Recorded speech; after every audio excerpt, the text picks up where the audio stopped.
Bueno, alumnos, acá estoy tratando de hacer esta primera clase que, aunque yo les había dicho que la clase número uno era para que ustedes la estudiaran en la casa, entendiendo esta nueva modalidad de clase que estamos generando, me gustaría hacer igual esta primera clase online para dejar claro algunos aspectos que son fundamentales para después poder seguir desarrollando el curso. ¿Ya?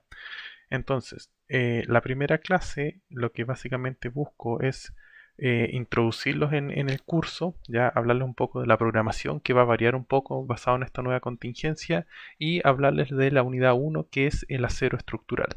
¿Ya? Bueno, primero mi nombre es Rodrigo Music, yo soy ingeniero civil, soy compañero, por ejemplo, del profesor Rodrigo Astroza de la universidad, hice mi magíster en Berkeley, por lo tanto tengo harta experiencia en lo que es el tema de diseño de estructuras y además me trabajo en Fluor, tengo 15 años de experiencia trabajando en el rubro principalmente minero y en el rubro minero, como ustedes después se van a enterar, básicamente todo el diseño de las estructuras, la mayoría de las estructuras son de acero, por lo tanto mi expertise precisamente está en el diseño de estructuras de acero. ¿Qué sabemos respecto al curso? Bueno, el curso, las horas de cátedra estaban programadas los días martes de 4:30 a 7:20. Ya eso obviamente en esta contingencia se ha modificado un poco, pero una vez que volvamos a la normalidad van a volver esas horas de clase. Ya las ayudantías son los jueves de 1:30 a 3:20. El ayudante José Tomás Toledo, él igual fue ayudante el semestre pasado, fue mi alumno del curso la primera vez que dicté el curso hace un año y por lo tanto la idea es que obviamente también una vez que ya se retome la normalidad van a tener las horas de ayudantía con él. En general, uno espera que además de las horas de cátedra y ayudantía, ustedes le dediquen más o menos unas 5 horas, eso es un poco exagerado, pero la idea es que ustedes le dediquen tiempo al curso adicional a las horas de cátedra y de ayudantía para principalmente desarrollar lo que son las tareas y para obviamente estudiar para las pruebas cuando correspondan. Los requisitos que yo requiero del curso básicamente son que ustedes tengan conceptos de lo que es materiales de construcción, ya que entiendan obviamente, por ejemplo, la curva de tensión de formación del acero, que es un ensayo a tracción, que es un ensayo a corte, cosas que espero ustedes hayan visto previo a este curso. Algunas nociones básicas de análisis estructural, pero mi objetivo en este curso no es que ustedes diseñen, o sea, analicen estructuras, sino que yo les voy a entregar los esfuerzos y ustedes simplemente tienen que diseñar los elementos, pero obviamente tienen que tener concepciones básicas de lo que es el análisis estructural. Y también es súper importante los requisitos del curso de mecánica de sólidos para que entiendan todos los conceptos de tensiones que se asocian a cada uno de los esfuerzos a los cuales está sometido un elemento. ¿Ya? Desde el punto de vista de los objetivos, más allá del bla bla que puedo ponerlo ahí de manera bonita, la idea es que ustedes al final del curso sepan diseñar elementos de acero, ¿ya? Y vamos a ver que el diseño que vamos a hacer nosotros de los elementos de acero es basado en la norma válida de Estados Unidos, que es el AISC 360 del año 2016, que es la última versión de ese código. AISC son las siglas para American Institute Steel Construction. Y 360 es uno de los comités que tiene la ISC que se enfoca básicamente en definir los criterios para el diseño de los elementos. ¿Ya? Ahora, más allá que ustedes obviamente tienen que saber diseñar los elementos siguiendo este código, mi idea es que también ustedes entiendan cuáles son los parámetros que están asociados a la falla de cada uno de los elementos. De manera tal que, por ejemplo, si ustedes tienen un elemento fallando en flexión y, por ejemplo, por un modo de falla que se llama pandeo lateral torsional, ustedes sepan de qué manera tienen que atacar el problema para eliminar ese modo de falla, ya que sepan si es que tienen que aumentar, por ejemplo, la inercia, el módulo elástico, si quizás les conviene reducir el largo, etcétera, ya. Entonces, una cosa es saber diseñar, pero otra cosa es saber cuáles son los parámetros asociados al diseño, de manera que al momento que ustedes tienen un elemento fallando, sepan cómo pueden resolver ese problema. Ahora, respecto a las modalidades de clases, ya, hasta que la situación se normalice, las clases van a ser online. Mi idea es cada día lunes yo les voy a subir a YouTube, de ahí les voy a indicar, les voy a mandar un email por cuál es la dirección del canal de YouTube donde vamos a subir las clases, pero yo les voy a subir el día lunes la clase de esa semana dividida en dos partes, ¿ya? ¿Por qué dividida en dos partes? Por un lado, para que a ustedes se les haga más fácil estudiar la clase, la puedan separar en 2 ratos que ustedes estimen convenientes, pero también para mí es más fácil subir 2 clases que subir una por todo lo que ustedes entienden de lo que es la velocidad de subida de los videos, etcétera, ¿ya? Entonces la idea es que ojalá ustedes durante el mismo lunes, si quieren, martes y miércoles, estudien esa clase y me envíen por email consultas respecto a esa clase. ¿Ya? Cualquier tipo de consulta de cosas que a ustedes no les haya quedado clara, ustedes me pueden enviar un email. Y mi idea es, yo entonces el día miércoles, al final del día, voy a recibir todas sus consultas y el día jueves o a más tardar el día viernes, dependiendo hasta cuándo reciba sus consultas, yo voy a subir un nuevo video en el que voy a clarificar todas las dudas que ustedes me hayan mandado, ¿ya? La idea entonces de esto es que vamos a tener de esa manera una posible interacción entre lo que yo les enseño y lo que ustedes van aprendiendo, ¿ya? Es súper importante de que ustedes me hagan ese feedback de cómo van entendiendo lo que yo les voy explicando, de manera de que obviamente este aprendizaje, más allá de que es un poco raro y no muy tradicional, sea efectivo para ustedes, ¿ya? Obviamente una vez que pase esta contingencia, que a mí me da a entender que va a ser recién finales de abril, ahí ya retomaríamos las clases presenciales en el horario normal, ¿ya? José Tomás Toledo, que es el ayudante del curso, yo tengo que hablar con él para que él establezca una metodología de ayudantías más o menos similar a las que estamos teniendo con las clases de cátedra, pero eso obviamente lo voy a conversar después yo con él. Entonces, respecto al curso, el curso considera 2 pruebas, ¿ya? Y por lo tanto esas 2 pruebas generan 2 notas, llamémosla N1 y N2.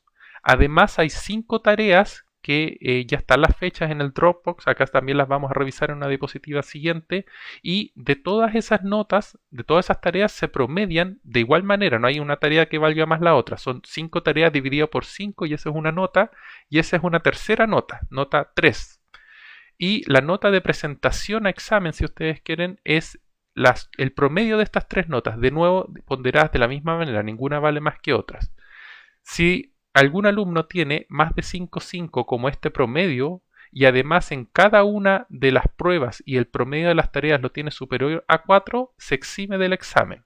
Si es que no, tiene que dar examen. Y la nota final del curso es un 70% de esta nota con la cual ustedes se presentaron al examen y un 30% de las notas de examen, y pasa el curso aquel alumno que tiene una nota final superior a 4, sin importar, por ejemplo, si tienen las 2 pruebas con nota roja y las tareas con nota roja. Si tienen un buen examen y les permite pasar el curso, están aprobados.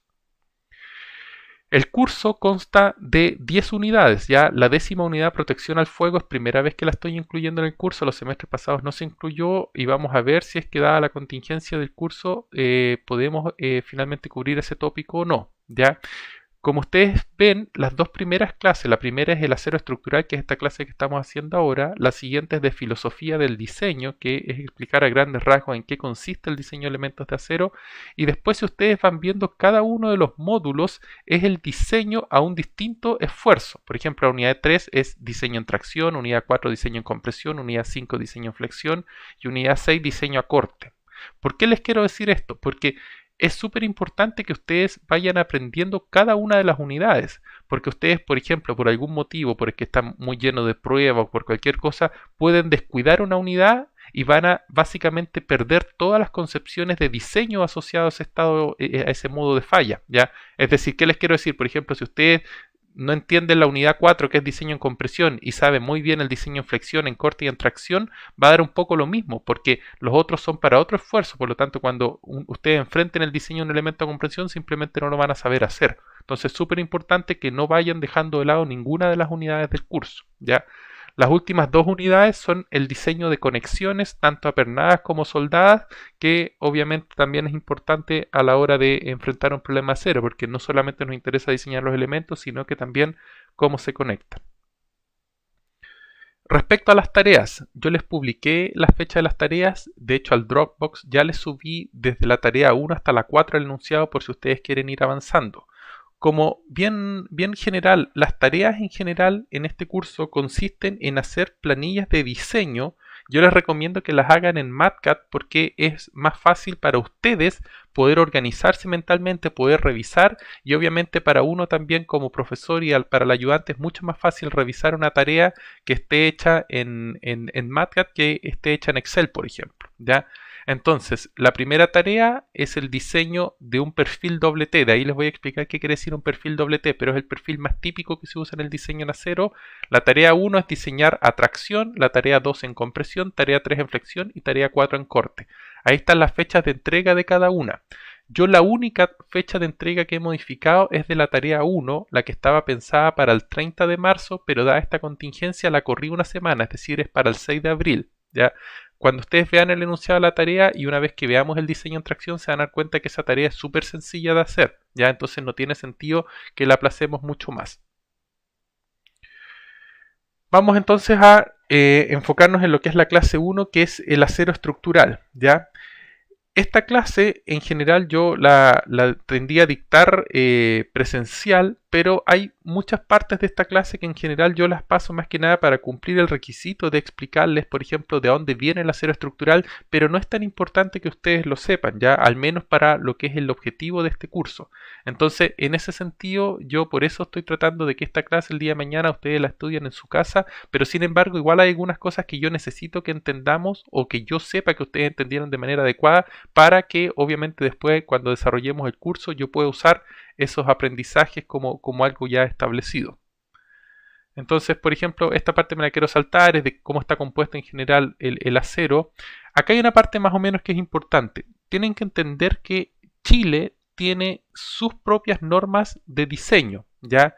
En general en Chile todo lo que es la normativa nacional está regida por el INN, que es el Instituto Nacional de Normalización. Entonces el INN generalmente cada cierto tiempo va publicando normas asociadas a distintas cosas, no solo normas estructurales, ya está normas asociadas, no sé, a la producción agrícola, al manejo de aguas, etcétera. Hay muchas normas que hay en Chile. Obviamente las que nos interesan a nosotros son todas las asociadas a lo que es el ámbito de las estructuras, ¿ya? El tema es que en Chile en general la normativa no tiende a ser actualizada muy seguido. Para darles un ejemplo, por ejemplo, la norma de viento hasta hace poco, la versión vigente era del año 71 y esa norma recién se actualizó el año 2010, es decir, hubo casi 40 años en las cuales esa norma se usó siendo que estaba total y absolutamente obsoleta, ¿ya? Entonces, hay que ser súper cuidadoso de que aun cuando desde el punto de vista legal la obligación en Chile es usar la normativa nacional, hay que ver si es que esa normativa sigue siendo vigente o conviene quizás referenciar a otras normas para poder proceder con el diseño de algún elemento o alguna estructura en particular. En Chile, en general, la influencia siempre ha estado más marcada por Estados Unidos que, por ejemplo, por Europa, ¿ya? Entonces, en el caso chileno, siempre que hay alguna norma chilena que no cubra algún tópico, nosotros tendemos a buscar en Estados Unidos qué norma cubre ese tópico en particular, ¿ya? Todo lo que está asociado a materiales, en Estados Unidos lo cubre el ASTM y todo lo que está asociado al acero lo cubre el AISC, que yo les explicaba es American Institute of Steel Construction, ¿ya? Esa entonces es la institución base para todo lo que es asociado a normas de acero. En Europa está el British Standard Institute, que es el que publica todo lo que son los Eurocodes. Entonces, en Chile, por ejemplo, si es que estamos pensando en acero estructural, hay tres normas que tenemos que tomar en cuenta. Por una parte está el NSH 203 del 2006, ¿ya?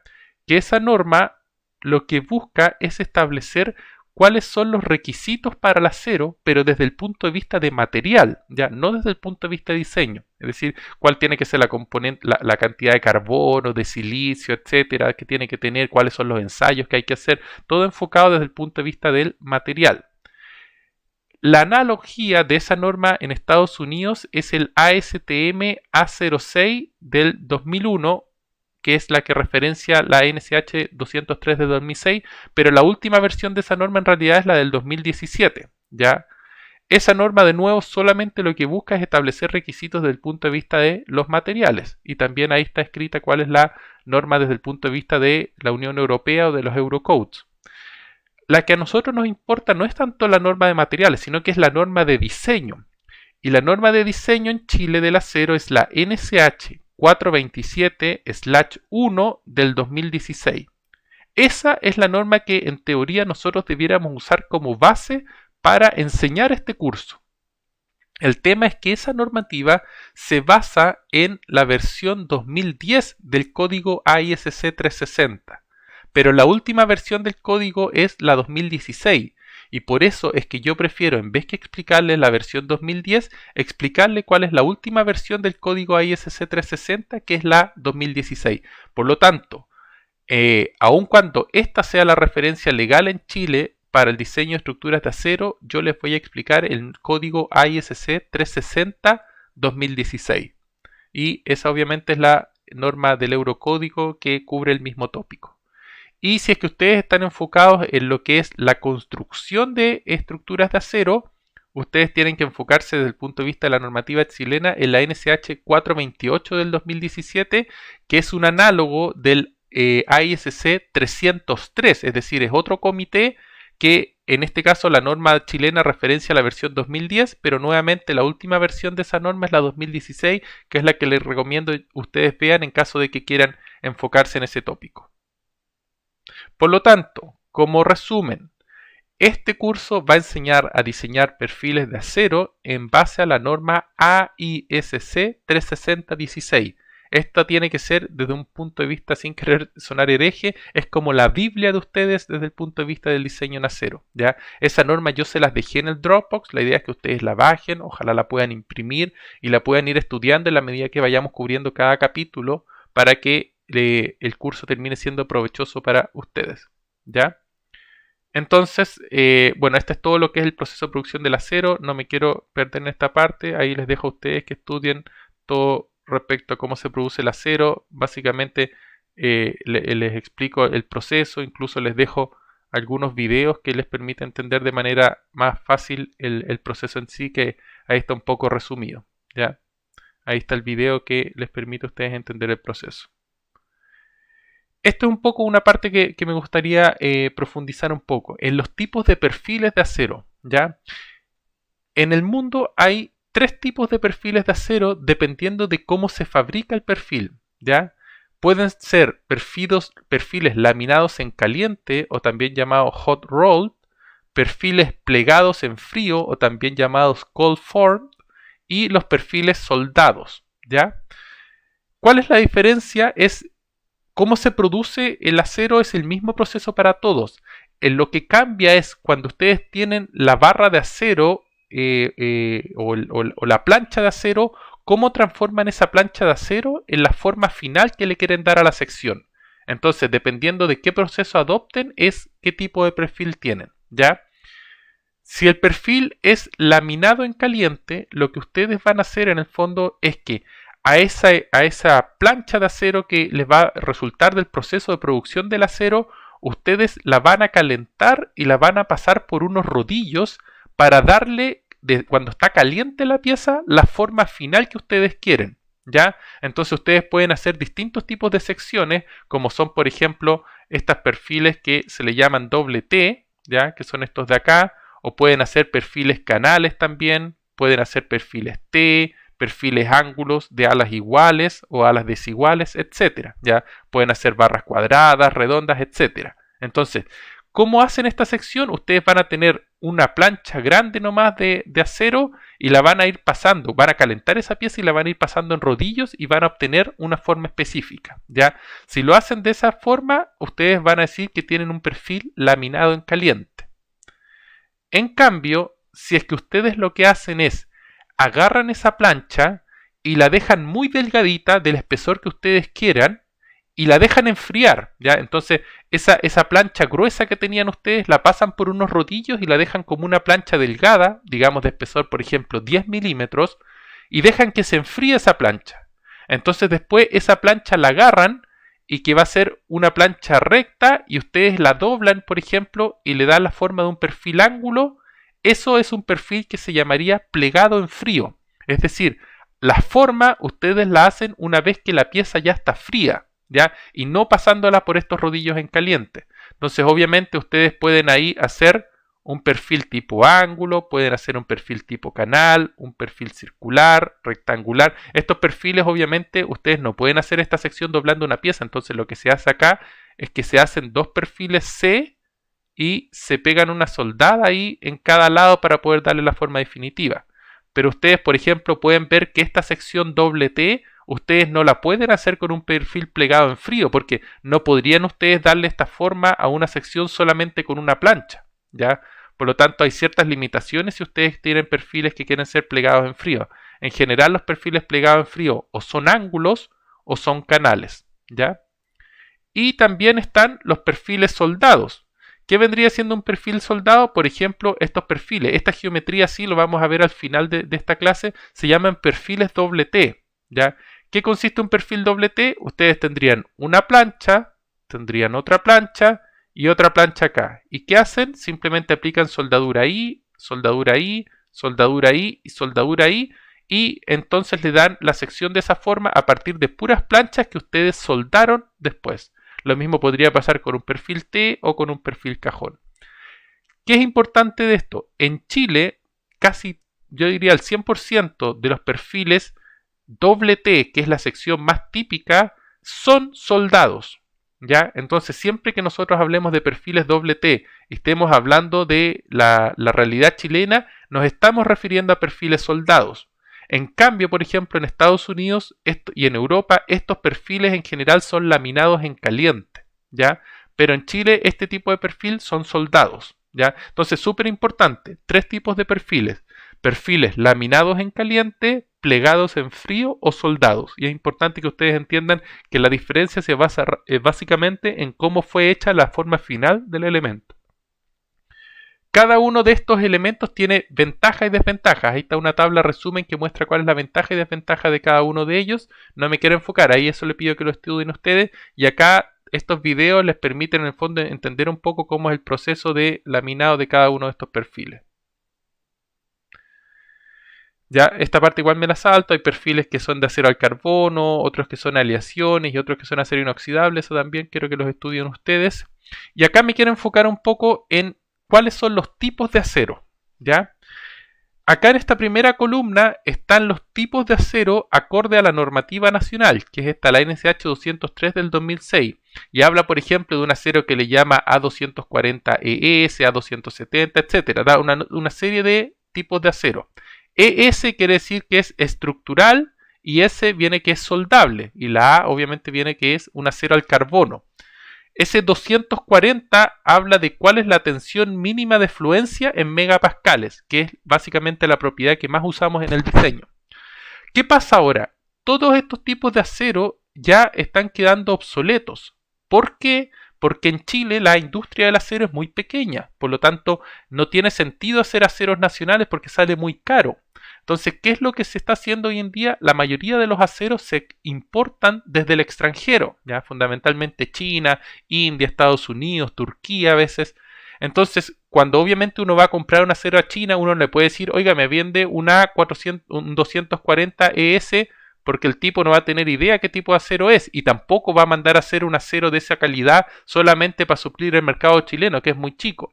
Entonces le va a decir, ¿sabes qué? No tengo este tipo de acero. Los que te puedo ofrecer son estos aceros de acá, que son los aceros que existen en Estados Unidos, o bien estos aceros de acá, que son los de la Unión Europea, que son las grandes vertientes de fabricación de acero que hay. Entonces, yo en el curso no quiero perder el tiempo hablando de los aceros nacionales cuando esos aceros ya están quedando obsoletos. Por lo tanto, siempre que hablemos de los tipos de acero, vamos a hablar de los aceros de Estados Unidos. También podríamos hablar de los de Europa, pero en general yo prefiero hablar de los de Estados Unidos porque son los que en la práctica más usamos, ¿ya?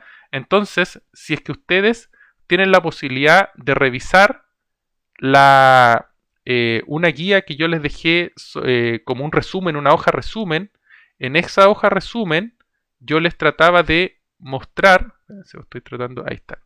Si vamos entonces, me equivoqué, déjenme un segundo que estoy en esta clase, se imaginarán que no va a salir todo perfecto. Ya. Entonces, si ustedes van al PDF que yo les subí, ustedes van a ver que en este PDF yo les digo que, ahí les digo que ya casi en Chile no se producen aceros, por lo tanto vamos a usar los de Estados Unidos. Entonces, ¿cuáles son los más típicos? Nosotros vamos a hablar de un acero, por ejemplo, que se llama A36. Ese acero tiene una tensión de fluencia de 36 KSI. ¿Ya? KSI es una unidad imperial que quiere decir kilo pound square inch. ¿Ya? Es decir, libras partido por pulgadas al cuadrado. Ya, esa es la unidad. Entonces el 36 es directamente ese 36 que aparece ahí. La transformación a las unidades métricas serían 248 megapascales. Ese acero, además de tener un FI de 36 KSI, tiene una tensión última o de rotura, si ustedes quieren, de 58 KSI, que equivale a 400 megapascales. ¿Ya? Ese es el acero más tradicional que van a encontrar en Chile, el más barato. Pero también existe otro acero que se usa mucho, estos dos de acá, que son el A572 grado 50 o el A992. Ambos son idénticos respecto a lo que es su tensión de fluencia y su tensión de rotura. Tienen composición química un poco diferente, ya, pero desde el punto de vista de diseño para nosotros son básicamente el mismo acero, con una tensión mínima de fluencia de 50 KSI y una tensión de rotura de 65 KSI. Si es que estamos usando perfiles tubulares o rectangulares, ya después vamos a ver ese tipo de perfiles, se los voy a explicar en detalle. La norma el tipo de material que se usa es el A500 grado B, ya, en que ahí ustedes tienen cuál es la tensión de fluencia y cuál es la tensión de rotura. Si el perfil es circular, van a ver que va a tener una tensión de fluencia un poco menor que si es el mismo material para hacer un perfil rectangular o cuadrado, ya. Sin embargo, la tensión de rotura es exactamente la misma. ¿Ya? Después nos vamos a meter un poco en lo que es la curva tensión de formación del acero, pero una cosa que quiero que tengan en cuenta es que aun cuando acá tenemos 4 tipos de acero distintos, con distinta tensión de fluencia y distinta tensión de rotura, todos estos aceros y todos los aceros siempre tienen 4 propiedades que son constantes, sin importar la calidad del acero. El módulo de elasticidad, que siempre es 29.000 KSI o 200.000 megapascales si ustedes quieren, el módulo de corte, el módulo de Poisson y el coeficiente de expansión térmica. Esas 4 propiedades son siempre las mismas sin importar qué tipo de acero tengan, ¿ya? Eso es súper importante que lo tengan en cuenta para que cuando estemos usando esa propiedad ustedes no me pregunten, profesor, ¿y qué tipo de acero tenemos? Simplemente ustedes sepan que la propiedad es la misma sin importar el tipo de acero con el cual están trabajando, ¿ok? Solo cambia la tensión de fluencia entonces y el módulo de rotura. La tensión de rotura, perdón. Entonces, acá está lo que les digo, cuáles son los tipos de composición química de cada acero, que eso quiero que lo estudien ustedes, no es tan trascendente, ¿ya? Por eso me lo estoy saltando. ¿Cuál es el efecto de, por ejemplo, que tenga más carbono, menos carbono, etcétera? También me lo voy a saltar un poco. ¿Cuál es el coeficiente de soldabilidad del elemento, ya que se basa en el porcentaje de carbono equivalente? Ya, los tipos de ensayo que hay. Ya, y acá es donde me quiero meter un poco a explicarle, que es entender bien la curva tensión de formación del acero, ¿ya? Si ustedes ven en esta transparencia acá, está mostrada la curva tensión de formación del acero para distintos materiales, ¿ya? Esta de acá sería, por ejemplo, para un acero A36, ¿ya? Mientras esta de acá, por ejemplo, sería para un A572 grado 50 o para un A992, ¿ya? Que se dan cuenta que la tensión de fluencia va por los 50 KSI, mientras que acá va por los 36, y acá tiene un acero, por ejemplo, que tendría mucha más resistencia con una tensión de fluencia de 100 KSI. ¿Qué es lo que quiero que vean de estas curvas? Que más allá que obviamente el límite de fluencia es distinto para cada caso, el módulo de elasticidad, que es básicamente la pendiente de la curva al comienzo, es exactamente la misma para los 3 materiales, ¿ya? Es decir, no cambia dependiendo del tipo de material.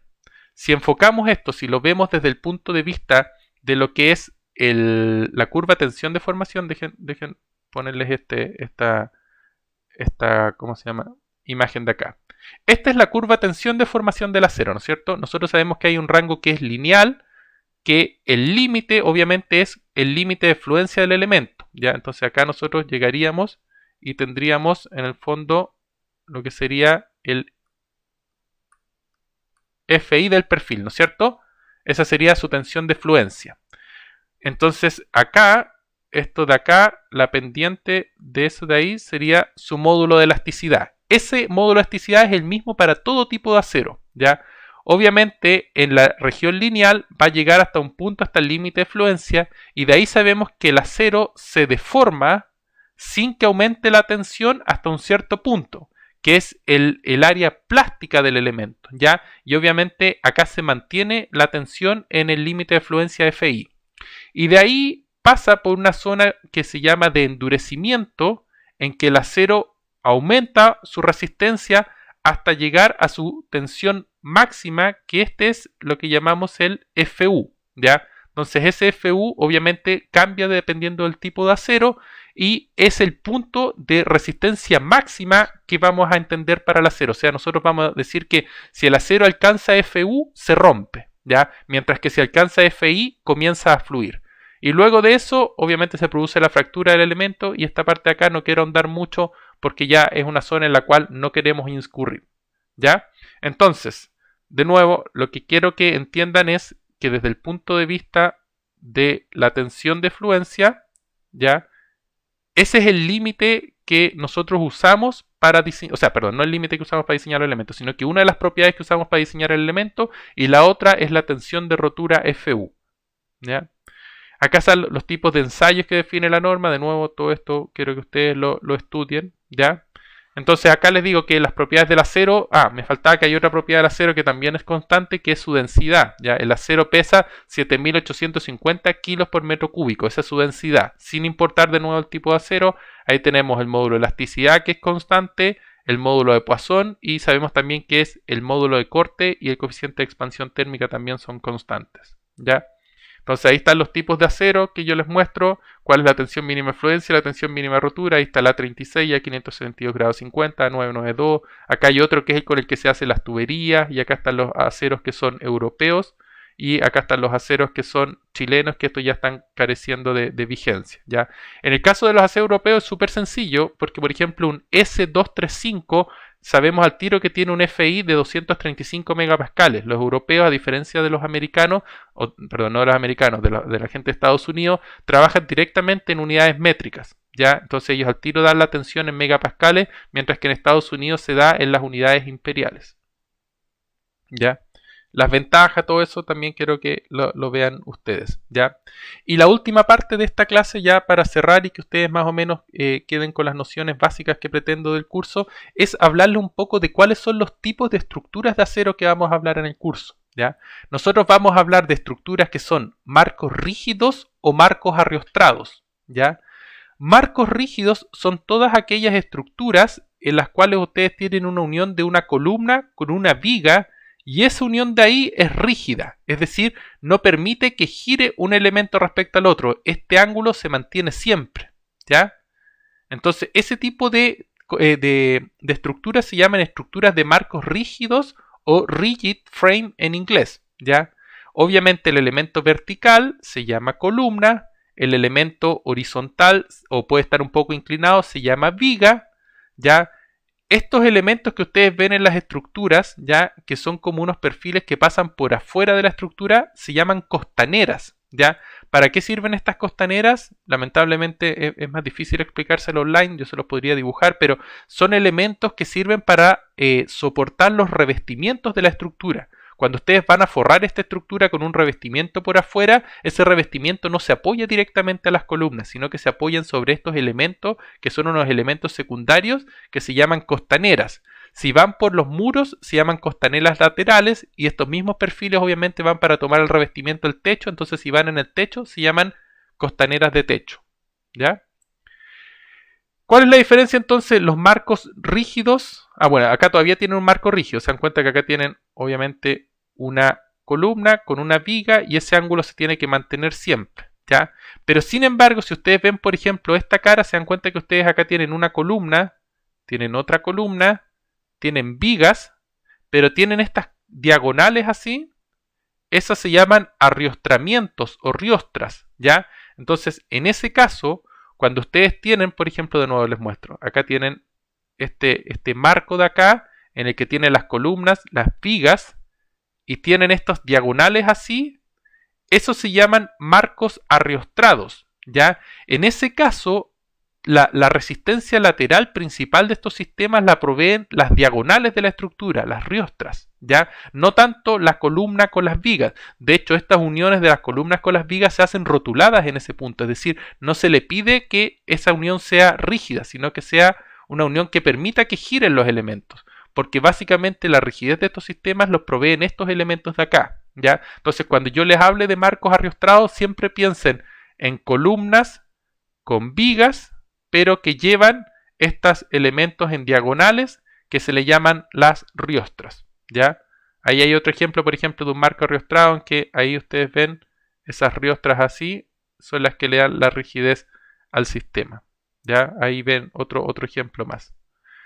También podemos hablar de estructuras enrejadas, ¿ya? O lattice structure en inglés.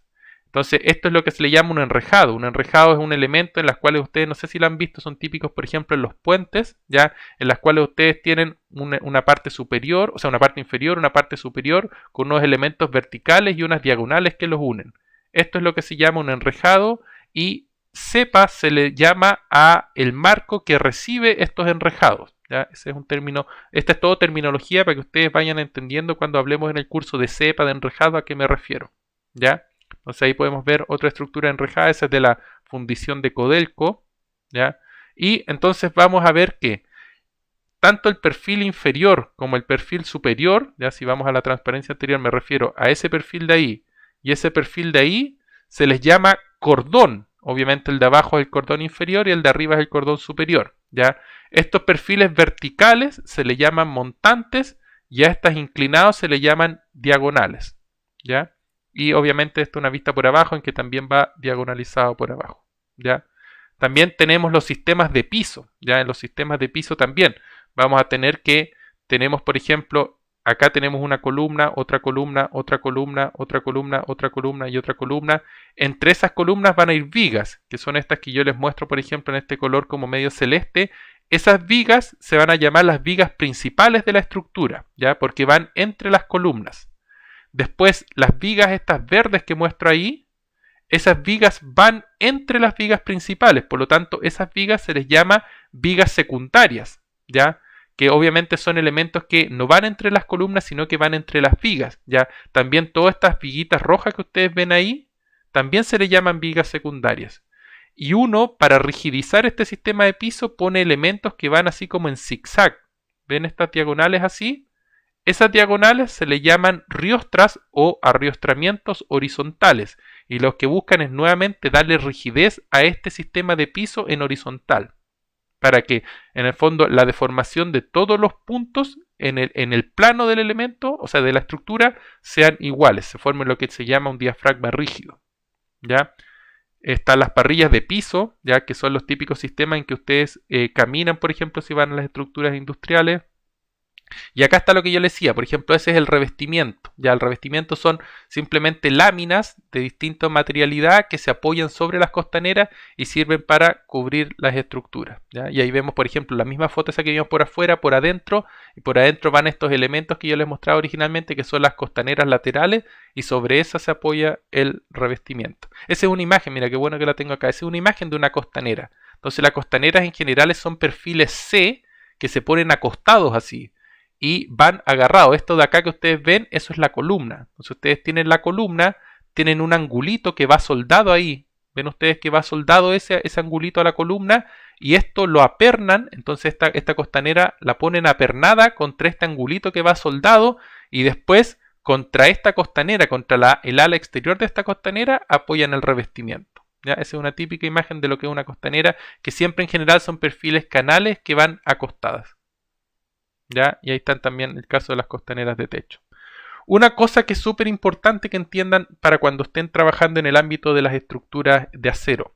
En general, todas las conexiones se asumen que son rotuladas, es decir, que permite el giro entre los elementos, al menos que explícitamente se indique lo contrario. Si se indica lo contrario, si no es rotulada, va a ser una conexión rígida y obviamente en ese caso se tiene que mantener que los elementos no roten entre sí o el ángulo entre los elementos se mantenga siempre. ¿Por qué siempre se asume que las conexiones son rotuladas y no soldadas? Porque una conexión rotulada, vamos a ver en los últimos capítulos de este curso, son mucho más baratas de hacer y mucho más sencillas de hacer. Por lo tanto, uno siempre trata de hacer conexiones rotuladas y como uno hace conexiones rotuladas, uno siempre prioriza tener marcos arriostrados en vez que marcos rígidos. Eso es algo que quizás cuando tengamos la chance de ver las clases presenciales les puedo explicar con más detalle, ¿ya? ¿Cuáles son los tipos de elementos o secciones de acero que van a tener ustedes? Deja ir primero a la siguiente diapositiva. Cuando yo hable de un perfil doble T o también le llaman perfiles H o perfiles IN, también se les llama, esos son tres nombres que son sinónimos. Me refiero a estos tipos de perfiles, es decir, un ala superior, un ala inferior y un alma. Cuando tenga esta forma el perfil, estamos hablando de un perfil doble T. En cambio, si estamos hablando de un perfil canal, es cuando tiene esta forma, o también se le llaman perfiles C porque tiene una forma de C, ¿ya? Para el perfil ángulo, o también se le llaman L, obviamente tienen esta forma. Los perfiles T tienen la forma de una T, que en el fondo es casi como un perfil doble T, pero sin el ala superior. Y después tenemos dos tipos de perfiles más que se usan principalmente en los arrastramientos, que son los perfiles XL. ¿Qué es un perfil XL? Ustedes agarran un ángulo, que es esto que ustedes ven acá en celeste, agarran otro ángulo, este que también ven en celeste, y los conectan con una plancha, ¿ya? Y obviamente pueden ir apernados o soldados, como ustedes quieran. Pero si ustedes ponen los ángulos en esta configuración de acá, ustedes se dan cuenta que forman como una especie de X. Entonces a este tipo de configuración de perfiles se les llama XL y son súper típicos en Chile cuando ustedes están haciendo arrastramientos de estructura, usar este tipo de configuración de perfiles, ¿ya? O también pueden usar lo que le llaman perfiles cajones, ¿ya? Los perfiles cajones pueden ser o cuadrados, o pueden ser circulares, o pueden ser rectangulares. Pero cuando tienen esta forma cerrada el perfil, se le llama perfil cajón. Entonces, si volvemos atrás, si ustedes están haciendo columnas, en general las columnas son de perfiles doble T. Las vigas en general son o doble T o perfiles C. Los arriostramientos o riostras verticales en general son XL en Chile. Si la estructura es muy chiquitita, ustedes pueden usar Ls, ¿ya? Y si son estructuras más pesadas, ustedes o usan cajones o incluso pueden usar perfiles doble T para hacer riostras verticales, ¿ya? Las riostras horizontales en general siempre son perfiles L. Los montantes de los enrejados, que son los perfiles verticales, o son perfiles doble T o C o L. Las diagonales de los enrejados son en general C, L o XL. Y las costaneras, ¿se acuerdan que eran esos que yo les mostré que eran para sujetar los revestimientos? En general son perfiles C, ¿ya? Pero hay veces que los arrastramientos, o sea, las costaneras de techo pueden ser perfiles doble T o perfiles T, especialmente, por ejemplo, cuando ustedes están haciendo proyectos para la división andina de Codelco, por ejemplo, o para Anglo American, para los bronces, que son faenas que están en altura, donde puede caer mucha nieve. En ese caso, como el techo tiene que soportar la carga de mucha nieve, se tienden a usar este tipo de perfiles en vez que un perfil canal, ¿ya? Entonces, con esto quiero dar por finalizada esta clase. Básicamente, lo que quiero que entiendan entonces ustedes es que la norma que vamos a usar para el curso es el AIE 60-360-2016, esa es la norma básica, y que cuando hablemos del acero vamos a usar aceros americanos, ya de Estados Unidos, y que obviamente las condiciones o la resistencia de un acero va a estar limitada principalmente por su tensión de fluencia y por su tensión de rotura, FY y FU, ¿ya? Espero que les haya servido la clase, que la entiendan. Me pueden enviar sus consultas por email a rodrigo.music.caceres@gmail.com y mi idea es, apenas ya reciba varias consultas, publicar una nueva clase en la que les conteste esas dudas y prontamente les voy a publicar la clase número 2.